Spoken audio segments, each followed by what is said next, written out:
बिस्मिल्लाहिर्रहमानिर्रहीम।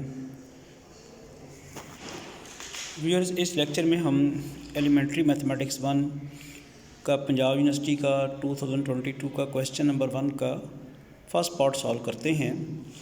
जैसे कि आपको मालूम है कि एलिमेंट्री मैथमेटिक्स 1 इसका कोड है मैथ्स 111 और ये उन डिसिप्लिन्स में पढ़ाया जाता है जिनका मेजर मैथमेटिक्स नहीं है, यानी जिनका माइनर, ये एक्चुअली उन डिसिप्लिन पे मैथमेटिक्स पढ़ाया जाता है। For example botany, zoology, chemistry, political science, maths com, economics, BBA, in discipline में पढ़ाया जाता है एज अ माइनर सब्जेक्ट।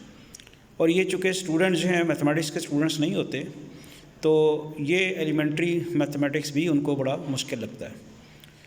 तो उसमें चूँकि उनका फील्ड नहीं है, लेकिन ये स्किल डेवलपमेंट के लिए इंतहाई ज़रूरी है उनको पढ़ना।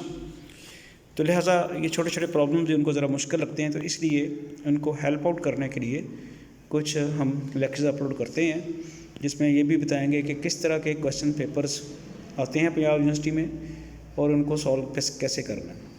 इस सिलसिले में फिर जैसे मैंने बताया आपको कि पंजाब यूनिवर्सिटी के 2022 का क्वेश्चन नंबर 1 का फर्स्ट पार्ट देखते हैं। क्वेश्चन की स्टेटमेंट ये है, if 1/k, 1/2k plus 1/4k minus 1 are in HP find k। अब यहाँ HP का जिक्र है हार्मोनिक प्रोग्रेशन या हार्मोनिक सीक्वेंस।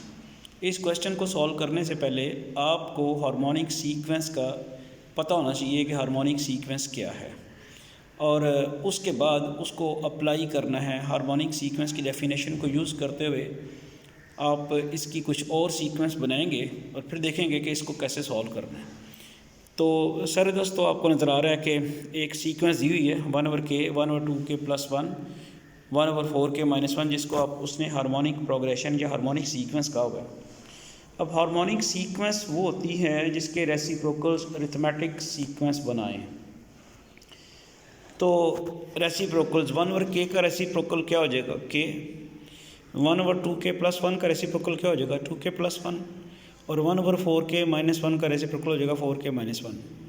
तो हार्मोनिक प्रोग्रेशन के मुताबिक, ये उसकी डेफिनेशन के मुताबिक ये वाली जो टर्म्स आई हैं k, 2k plus 1, 4k minus 1 AP में होंगे। ये अरिथमेटिक प्रोग्रेशन बनाएंगे, ये अरिथमेटिक सीक्वेंस होगी। तो देखें, अब मुश्किल कहाँ से पेश आती है। शुरू से मुश्किल शुरू आ गई कि हार्मोनिक प्रोग्रेशन का अगर आपको नहीं पता तो आप आगे चल ही नहीं सकते। और फिर हार्मोनिक प्रोग्रेशन की डेफिनेशन को लगा के आपने उसको उसकी टर्म्स के रेसिप्रोकल्स को AP बनाया है। ये अगर आपको नहीं पता तो फिर आगे आप नहीं चल सकते।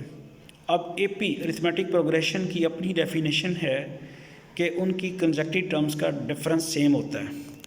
ये इस वक्त 3 टर्म्स नज़र आ रही हैं, k, 2k प्लस 1 और 4k माइनस 1। k और 2k प्लस 1 कंसेक्टिव टर्म्स हैं, 2k प्लस 1 और 4k माइनस 1 भी कंसेक्टिव टर्म्स हैं।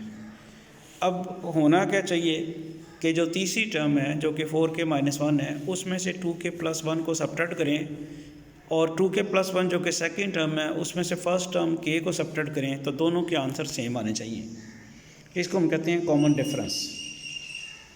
तो then k, 2k plus 1, 4k minus 1 will have same difference, जिसे हम कॉमन डिफरेंस कहेंगे, जैसे मैंने अभी बताया आपको।